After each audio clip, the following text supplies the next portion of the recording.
Good evening and welcome to Copperfields Books virtual event with Shugri Said Salh in conversation with Meg McConahey. My name is Jamie Madsen. I'm the marketing and events coordinator here at Copperfields, and I'll also be your host for the evening. So I'd like to take a moment here in the beginning to thank you all for your continued support of our events program. Your purchases make this whole program possible, so we at Copperfields are very grateful. Now, just a couple of items before we get started. Keep an eye on your chat box tonight. I will be using this during the event to provide links to view tonight's title, a discount code, and much more info. So just keep an eye there. And the format will feature between 35 to 45 minutes of speaking and will then be followed by a live Q&A. Now, please go ahead and submit any comments or questions that you have under the Q&A icon, which you can find at the bottom of your screen. So now I'm really thrilled to introduce tonight's author, Shugri Said Salh. Shugri was born in the Somali desert. In 1992, she immigrated to North America after civil war broke out in her home country. She attended nursing school at Pacific Union College and graduated with honors. Although this is her first book, she has been storytelling since she could talk. When she isn't writing or telling stories, she works as an infusion nurse and lives here in Sonoma County with her husband and 3 children. And in conversation with Shugri tonight is Meg McConahey, a veteran reporter at the Press Democrat.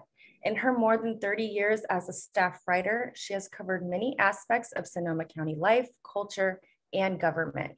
Meg did her graduate work in English and American literature at Sonoma State, and one of her favorite things to write about are books and author interviews. And if you didn't see her story about Shugri in the last Nomad in the Press Democrat, go find it because it was really special. And they're with us tonight to discuss Shugri's debut novel, The Last Nomad, Coming of Age in the Somali Desert. So we're really excited about tonight, and I am going to hand it straight over to you, Meg. Why don't you take it away for us?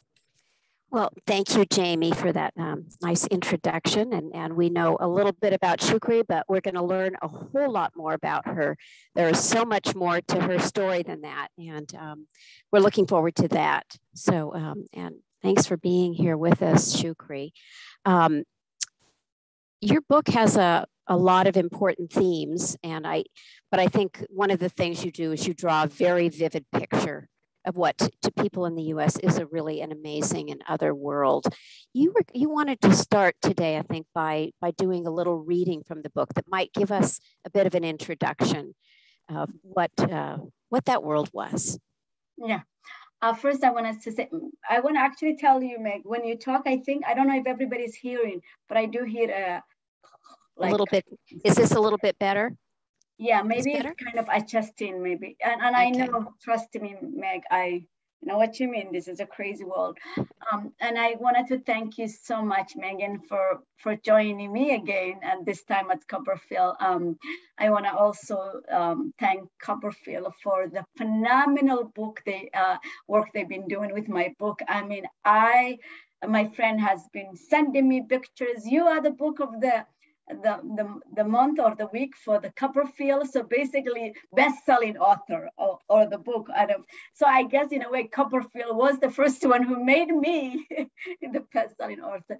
So, and I want to encourage everybody to get it if they could tonight. You're going to get a discount. So you may as well get my book from here, and that will go a long way to help with this book drought, that's happening in Copperfield. So thank you so much. So, I'm gonna go ahead and read and want to tell everybody just kind of be patient, and know that every woman over 40 wears this thing. So let's see, you got it.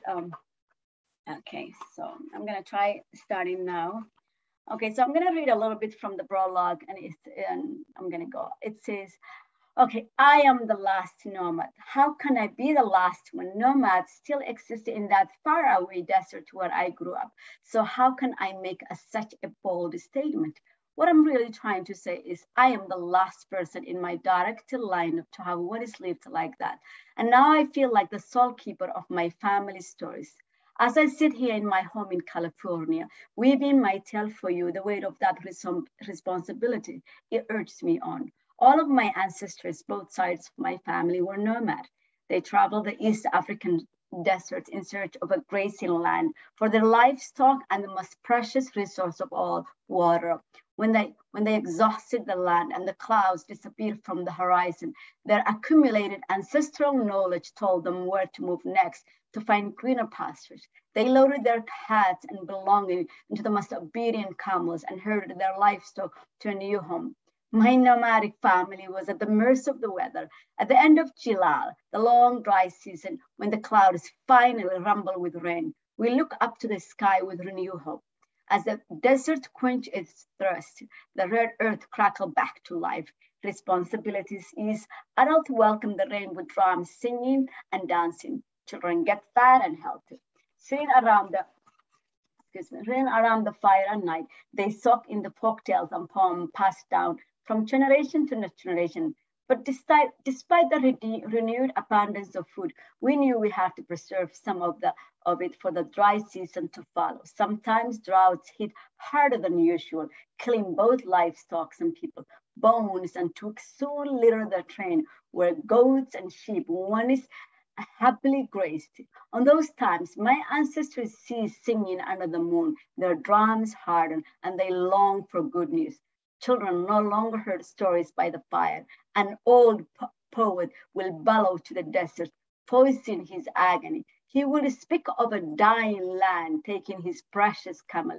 His mournful poem will then travel through time and across borders to remedy the pain of his people for years to come. My 3 children raised in California know nothing of the nomadic life except from the stories I have shared. As I sit here now in my comfortable suburban home, listening to my teenager son excitedly tell me about his favorite YouTuber, I'm reminded acutely of the void between my past and his present. I speak of a world in which he has little understanding. An old African proverb says, when an elder dies, a library is burned. I am not yet an elder, but I do feel like a portal between 2 worlds. I am the last person in my immediate family who holds this particular library of knowledge. As the years pass, sense of urgency I feel about sharing my experience with my children and with the world grows. In my imagination, I have shared my stories with each of you many times as we gather under a clear black sky, its shining stars guiding my ancestral wisdom. I have imagined you leaning into me as if I have brought a news of water after a drought. I pour us more tea, for I knew it was going to be a long night under a luminous moon. I want to get this tale of mine right. The fire between us has crackled with excitement, as if to nudge us, my story along. But now it's no longer enough for me to just imagine telling you my story. I feel the need to bring you all to the fire and into my world. Such a beautiful introduction. Thank you so much. And painting such a beautiful picture of that long ago world of your life. Why is it? Why did you feel very compelled right now to tell this story? I think maybe perhaps right now it is the most relatable time, right? In a time of great diffusion, in a times of great misunderstanding, and perhaps stories that are pinning us one against another, right? But I have been working on this book for almost 6 years, so it is a long process. But honestly, I feel like stories have a ways of connecting us and perhaps reminding us our shared humanity. And what better way to do than a woman who's been through all that? I've been immigrant. One is I've been a refugee. One is I'm a woman. I come from a misogynistic culture, but now I live in California. I'm a bit hippie. I am progressive woman. So I am the vessel that can carry this for you. So I guess it's a perfect timing. And like I said, perfect time. And it's really, I remember giving this book to a woman who was going through a bitter divorce. and her saying, who was that? Telling my patient, where is your nurse? I really need to see her again. And saying this story, reading my story, uplifted her through her whatever trauma that had a grip on her. So yeah, I'm very inspired that I am reminding us that, but at the end of the day, we all bleed, we all grieve, we all feel pain. We are all human. So storytelling was a very, very important part of your growing up. What do you remember about that time? I mean, there were no televisions or, video games for you. I mean, the entertainment was around the fires, telling stories. Yeah, I do. Thanks, Megan. This is a really beautiful question. I do remember a lot, perhaps because I didn't have all of the other things to distract me. I didn't have like TVs, games, all of this. My mind was just a blank slate that was ready to take in everything. And I really surprised, Meg, how much I remember. I often said, oh, I can't remember things, but then sat down and end up just regurgitating, all of these stories that have lived in the core being of my being. And yes, my stories were, through by the end of a long day of herding, right? We all gather by the fire. And let me tell you, the Somali sky even looks darker, and the stars shone brighter that time to me as a child. And to hear as the fire crackle really between my family and I can see them telling me stories and hear them. I remember, stories, that wisdoms that are handed down between generations, handed down from generations to generations, only to come to me, the 6-year-old, just big ear kid with witty, who is just ready to absorb everything. I mean, if they want to warn you careful about lions or behavior of an animal, it was all told through a story. The tricky fox and or the hyenas on the lion, or the cowardice hyenas, or the brave king of the lion. All of that was told, along with the rooted Somali proverbs and Somali poets. And it helped to grow up under the shadow of one of the greatest women Somali poets. My grandmother was a well-known poet in her time, and a woman who was her own activist and, maybe perhaps, shook the world in her own way in this misogynistic culture. She protests in her own way. So yeah, it's to me, and why I was able to tell you this story, and for you to come to the fire with me. And we all now are enjoying. And I see my friend Tom is here. He read, and he was in Somalia, and we are connecting. All of us are connecting by all of these stories. Yeah. So, those who may not have read the book yet, maybe give them a little bit of background about, how you wound up with your grandmother. You were in the desert with your grandmother, separated from your family. That's a very good question. To give you a little background, I am a daughter of a desert mother and a well-educated father. And my mother was 15, perhaps my father was 40, if not 42. That was normal for their time. But what made it more interesting is my young mother, was very entangled in that world. And when she left her mother, she really knew nomads need daily help. So somebody have to look up the camels. Somebody have to tame the camel. Somebody have to look up the goats. Somebody have to look up the baby goats. There's so much need. And so mother knew she took a help away, and therefore she must give back and help, and a daughter who was very connected to that world. So I heard my parents all must get the first of my destiny. They had the worst acrimony. And finally, my mother won. My mother was not a woman who minded my father's wife taking. Perhaps she grieved silently, but when it came to this one, she felt very strong about it, and she fought for it and threatened even to leave this religion, or perhaps be a daughter to her mother. And my father relented, and next thing you know, she dropped me into the desert. I was first born as her fourth daughter, tipping the scale in her favor. So who knows why she chose me? Perhaps she saw this brave, big-ear girl, something good. Perhaps she thought I was brave. Maybe she thought I was suitable for the desert. Why she pulled me out of school and said, you are the one who's not going to get an education for the rest of them, like the rest of the family. I wasn't going to grow up with them. I was going to be the daughter of the desert. And the expectation was when I come of age, I will marry a desert man who, if I don't birth him sons, will take more wives and will not hesitate to take more wives. And, who knows what the desert would have. Maybe perhaps I would have been a woman who tamed the desert like my grandmother, or succumbed it.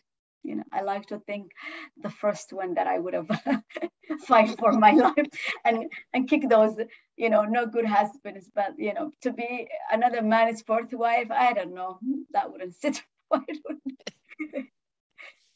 Well, you write both lovingly and very honestly about the difficulties and the misogyny, the beauty and the misogyny of the culture in which you were raised.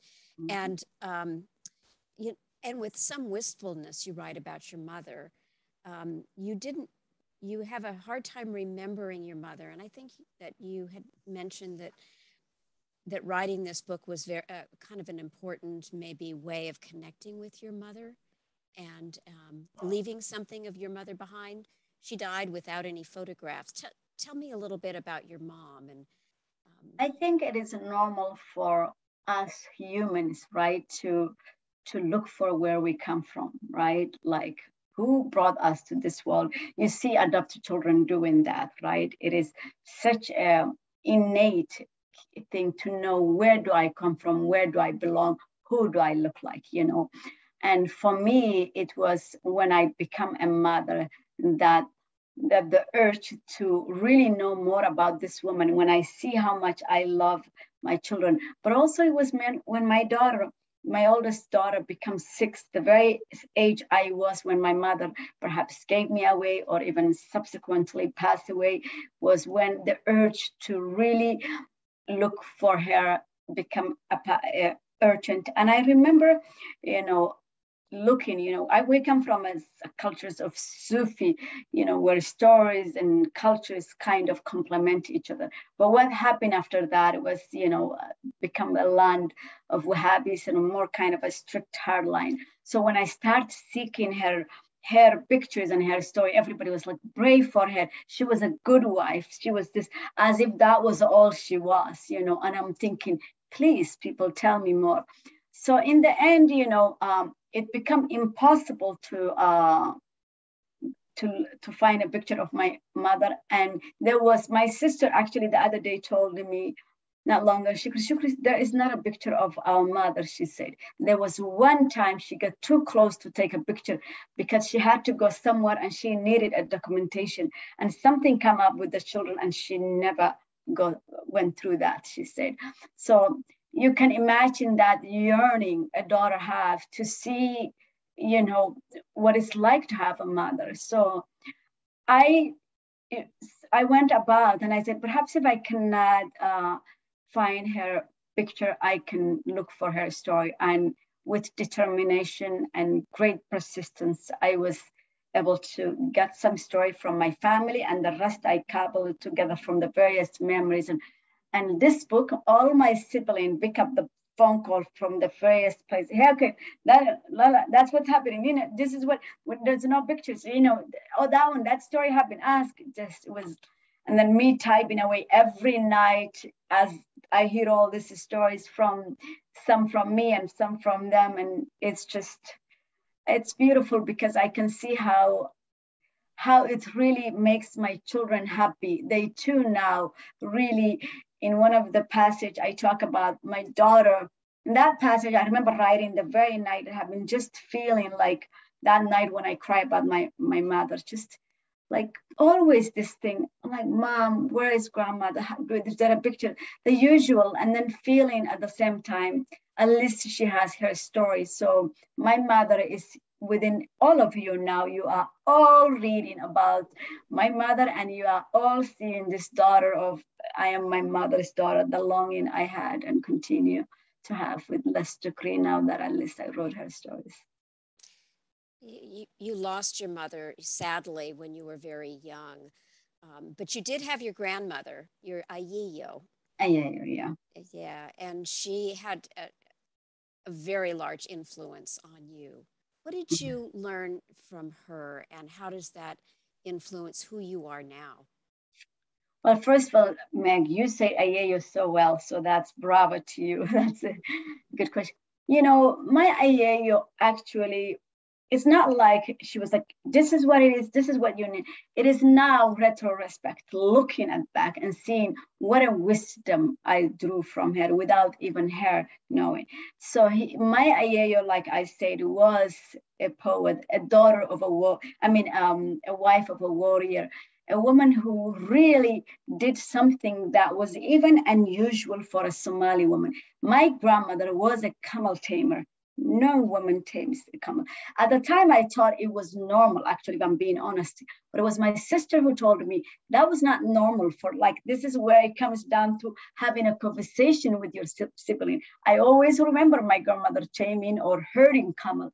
That's, again, it's not normal for a woman. Like, this is, I see this woman who are breaking all of this cultural barrier was my grandmother, you know. So I feel like my grandmother did not even die from a wound from the desert, right? She was in fight with lions, hyenas, wild dogs, snakes, you know,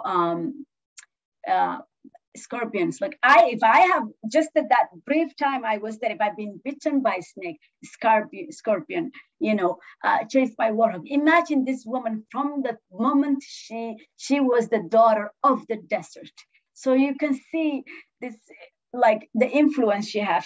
My grandmother was brave. And really, when I talk about the female circumcision, if many of you who read it, like you can see this brave young girl, you know, if I treat myself a bit different, going through that, it was because I infused into me was that of I embody that grandmother of mine. So, and now even as I get older, you know, I too am doing my own protest against this misogynistic culture too.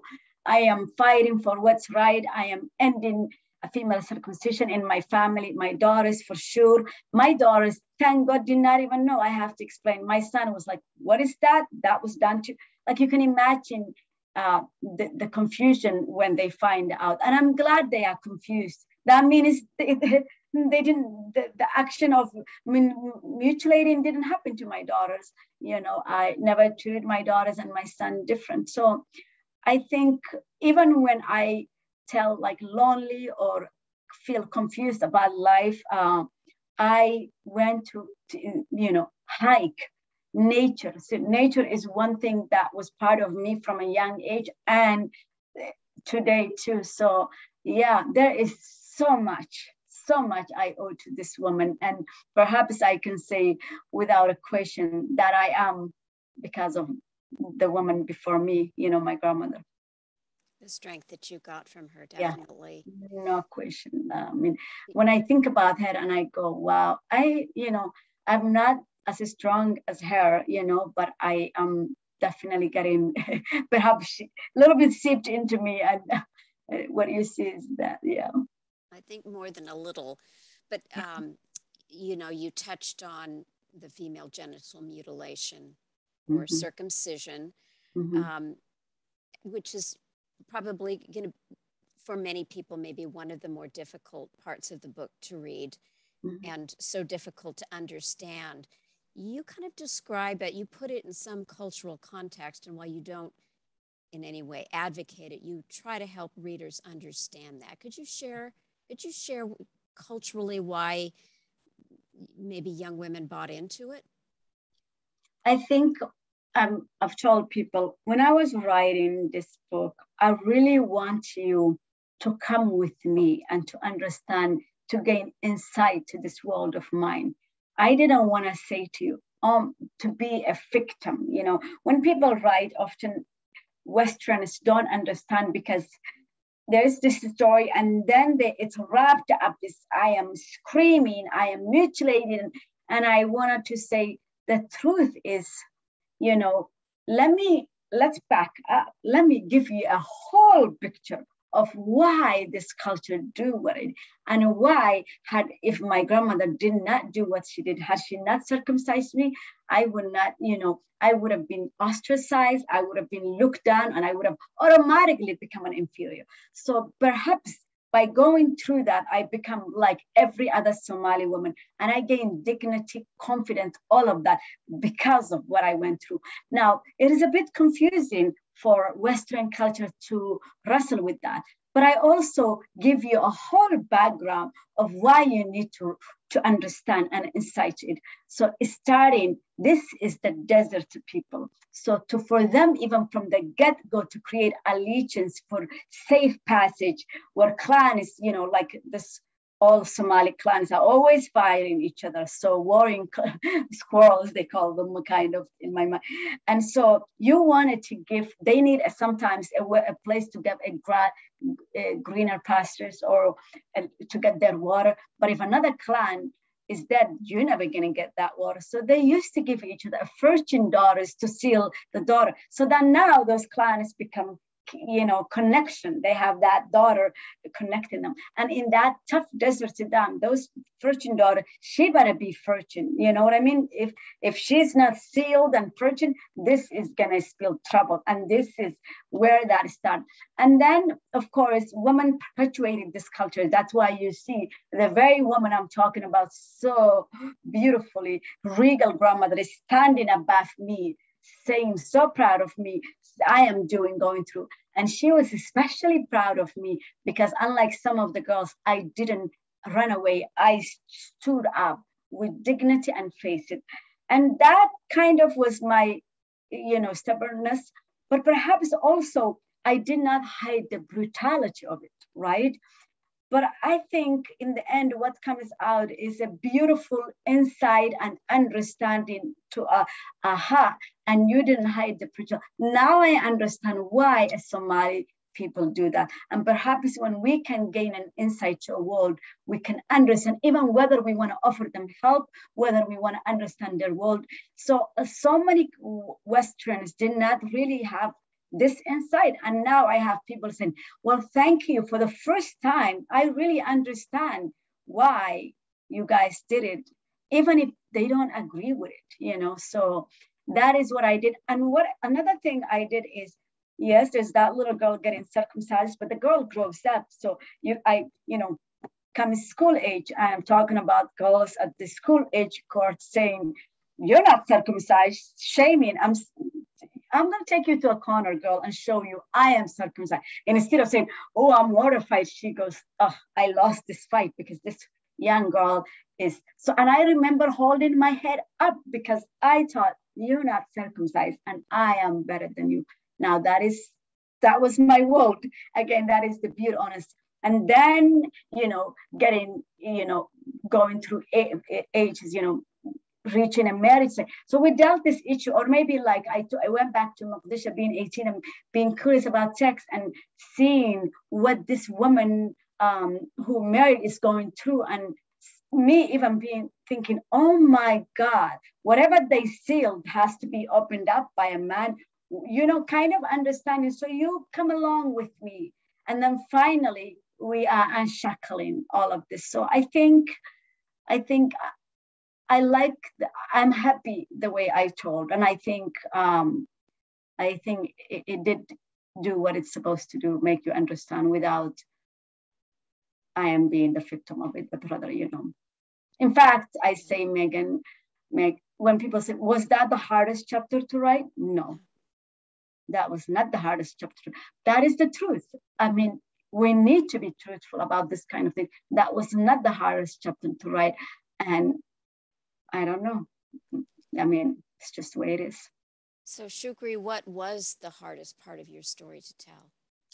I think audience may find surprising that the orphanage chapter was the hardest chapter to write, because now that I'm mom, I know what it's like, to how important mother parenting is. So here is a girl who was in the end up leaving the nomadic world, although I didn't leave the nomadic world, as you will read from the book behind.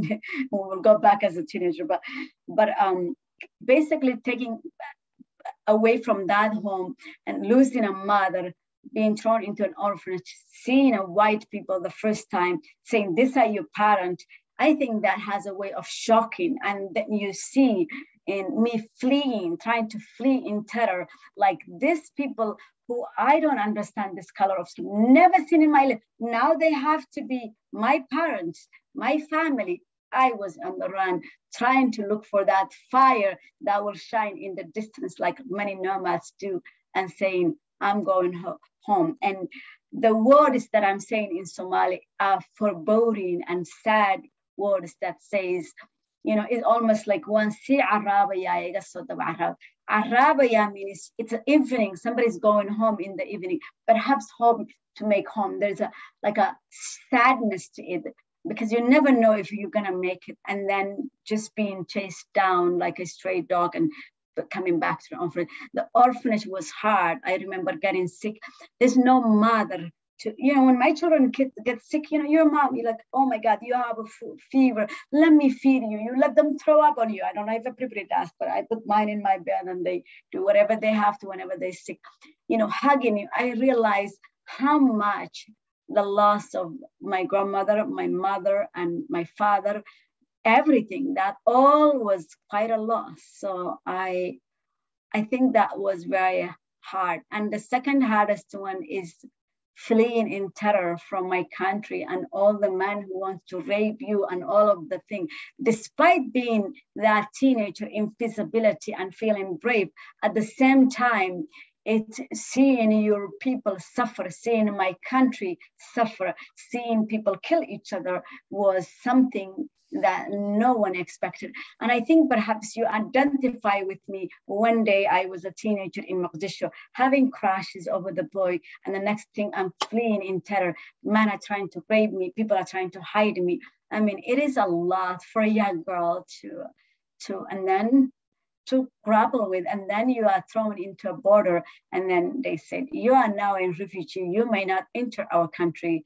And so dysentery, scabies, you name it. I watched my people kind of like fall apart. In fact, one of my nightmare, which thank God I'm doing much better about it now that I'm meditating often, is like always I'm hovering over Somalia and we're all running, and silence, it is silent down below me, but I see suffering and like a silent scream of my people fight. The way I saw people laden with all their belongings, suffering, young or old, breastfeeding mom, crying babies, mourning elders, it was way too much for a young, and dead bodies.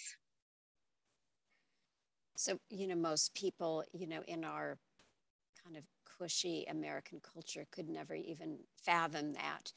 And then as a young girl, you somehow got out, kind of amazing, out of Somalia and went to Canada. What was the greatest, most difficult thing to adjust to when you come to such a dramatically different world, almost like another planet, right? In fact, Meg, I describe another planet. Canada was landing like Mars and then being thrown. And I often tell people, if I throw you into Somalia, right? You're a teenager here, and I throw you in the middle of Somalia, truly you will lose your mind, because, whoa, that is a culture shock. And nothing is the same. Height, Somalia is a desert, right? And then I arrive in the dead of the winter in Canada, in what I will come to know as ghetto of Canada, which ghetto of Canada is never too bad. It's nowhere close to ghetto of America. But yeah, it was really a lot to adjust, because by then the Somalis that I was even coming to them with were not the Somalis I knew. Like, this have shifted from Sufism. We were Wahhabis, and women were, instead of wearing the traditional clothes, they were wearing burqa. And to me, that was something for me to see new.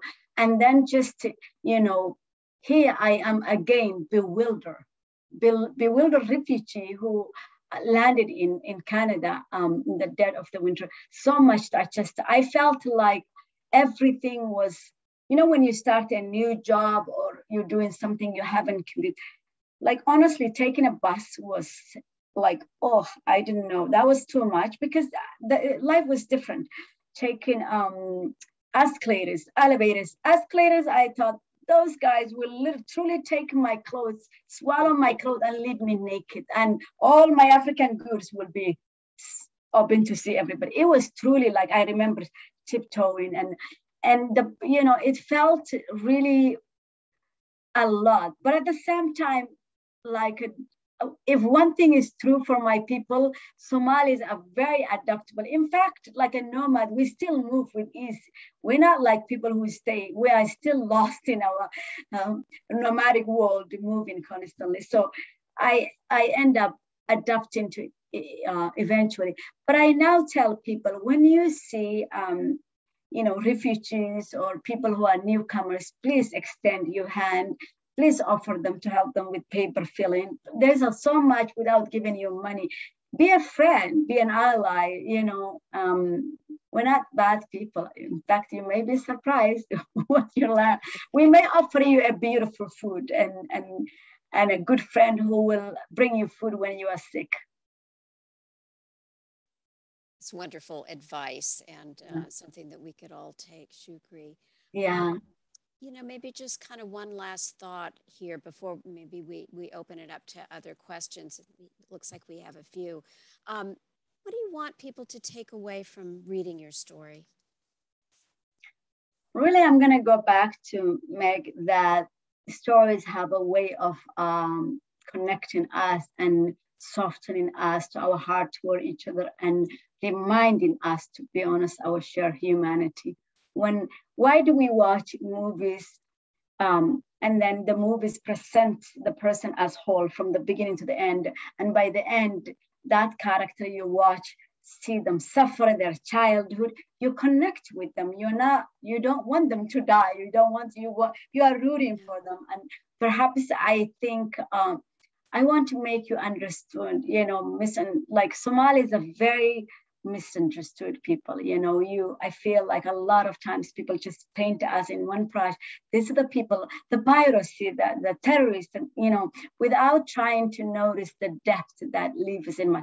I am Somali. I am the person who worked endless hours during this pandemic that I got sick and I almost died. You know, I mean, I am. Like I am the person really, Meg, you know, I remember recently Canadian newspaper interviewed me and I find myself wanting to cry, you know.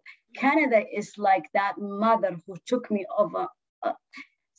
when no one wants me. Canadian African borders were even shunting me, but Canada took me. So I am so appreciative of it. So I am really, I'm very grateful. And I want you to understand cultures that are quite different from you, yet you have a shared humanity. I give birth to children. I marry a husband. You know, it's not like I'm married an alien, right? We are human by the end of the day. And it is this shared humanity that I'm hoping will connect us better and hopefully, you know, make us have that tea or have, you know, we're in a divided time. You know, it is a tough time that even America is playing out. It is clan system in the most. You thought Somalis were shocking? You guys are doing tribalism. So perhaps you learn from my wisdom and say, maybe I should be nicer to someone who holds a different view from me. There's a story of resilience. There's a story of survivor.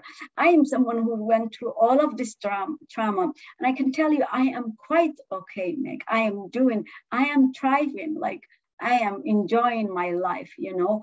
No one should expect their world to be perfect. I don't seek great excitement of happiness. I don't seek depression. I am here contented. And what got me contented is not a lot. It's more like having a tea with a friend or getting finding, like yesterday, amazing bookstore that are so unique, and it was ancient bookstore, and like things like that. Liberal people that are understanding and being kind to one another. People who are stepping across the aisle and extending somebody to their hand. Yeah, there's a lot, and I'm one of you by the end of the day, and many like me are one of you. One more question before we go to the few that have come forward. There's a lot of people have reached out to you since this book came out, which was just only a month ago. And many of them have been very touching to you. Yeah. What's the most touching to you? I'm going to mention a friend who's watching. His name's Tom. I hope I'm not disrespecting him by mentioning his name, but I think if we share any Somaliness with this man, then he will understand. Tom reached out to me, and I remember that night I was coming from a bookstore, because I've been going around bookstores to say, hey, do you have my book? And thank God, most of them, to my surprise, have this Desert Daughters book. I'm like, wow, and they needed me to say. But Tom reached out to me through Instagram, and I remember reading his mail, and he said something, being there to Somalia in 1967 into 70s, and as a young Peace Corps worker, I think. And I listened to, I read all Tom's giving me quick history about his life. He has pictures, and I remember I got in the car, and my friend is looking at me, and I am coming undone. I'm holding all of these emotions that's been living with me.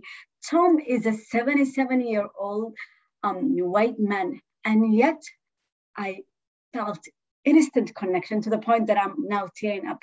And I said, oh my God, this man was there. He had shared my book. He heard me on KQ right away, get my book, sharing, he was like, Shukri, I'm going to drive from where I am, and we're going to meet. And I'm like, he's even Somali like me. He knows we Somalis will drive farther to each other to meet and have that connection. And I know both John and I have stories to unsaddle. So I can't wait to sit across from Tom and just have a tea. Hopefully we can find a Somali spicy tea and just talk about my Somalia. And he probably have a longing as much as I have, and we have so much. So I have been touched so many people. There was another man who said to me, I am living in South Carolina and I'm reading your book. You have awakened my world, and this is the book to go. And I'm touched, and often Tom actually told me about a book for another lady who was in Somalia, read, called The Mystical, which you guys can probably get it from Copperfield. I think it says The Mystical something of Mara. Maybe Tom can put it, the mystical. Can you put it in the chat, Tom? Yeah, I think Tom can put it. It's Maya. I think it's called The Mystical. It's called The Mystical Land of the Mar. It's called The Mystical Land of Mar.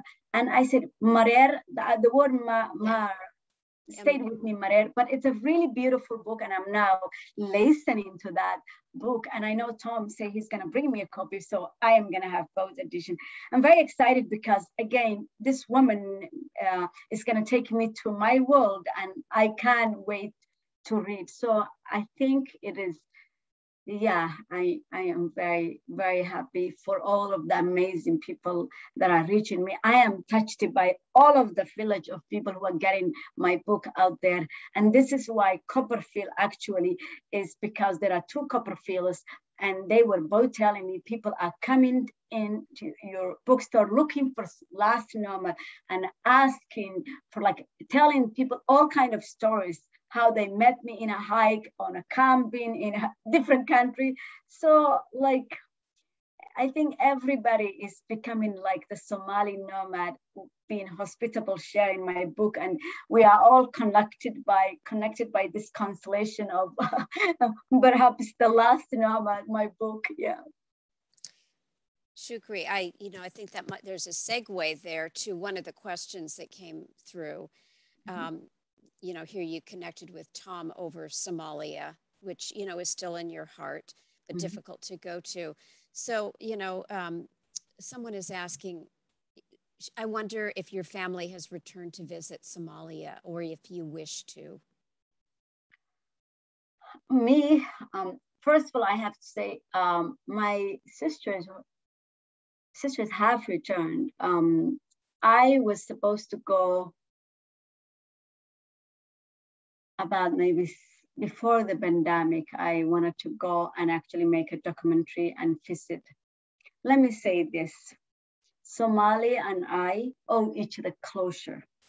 You know, I fled in terror like a bird whose nest burned down, caught fire, and never looked back. And we all know when you fled in terror, you need a closure, you know, for whatever that is. Somalia, I am longing for it, or maybe the one Tom also known about it, may not exist.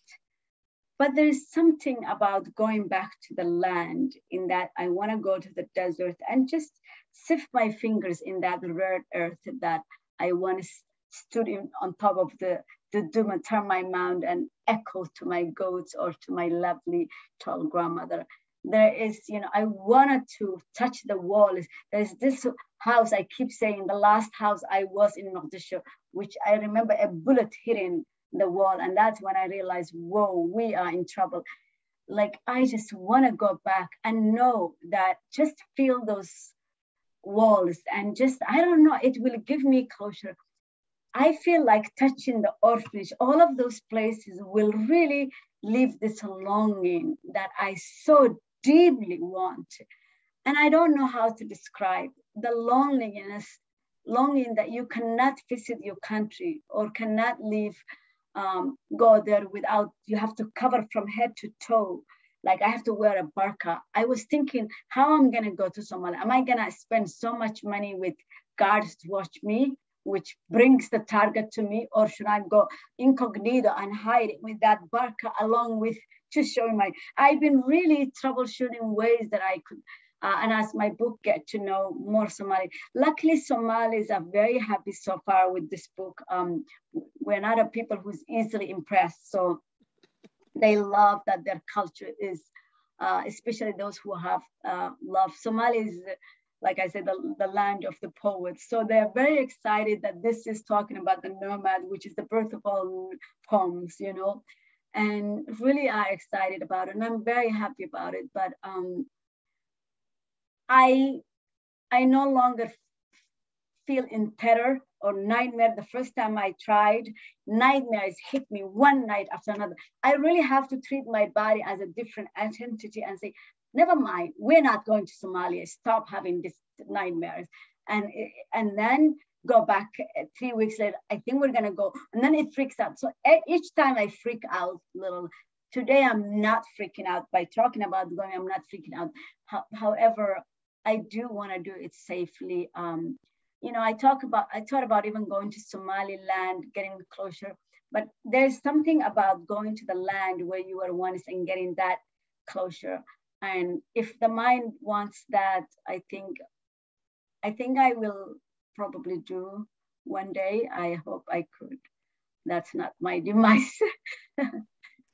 It won't be easy, but you hold that in your heart, that belief that you will. I am hopeful, and I think once I decide, I will know what to do. Like a nurse, we plan and we execute. So I will probably do, yeah. So thanks for asking that question. That is definitely one of my deepest longing, is that longing to visit the land of my grandmother, to have Mogadishu, to watch by the longest shore of Somalia, and just, yeah. Touch the earth again. Yeah.